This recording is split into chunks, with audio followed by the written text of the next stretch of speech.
Telegram account in 2021. Now that's I'm going to show you guys in this quick video. So let's get started right away.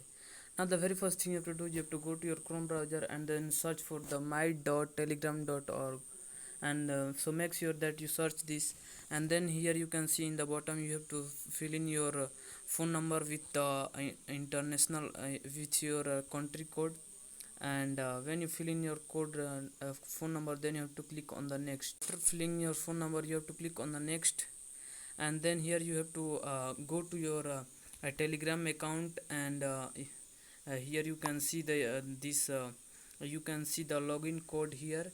You can see the login code here.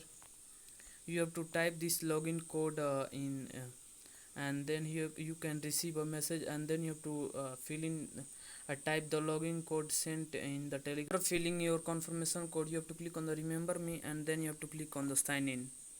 And when you click on the sign in, then here you can see the delete account option, so you have to click on the delete account.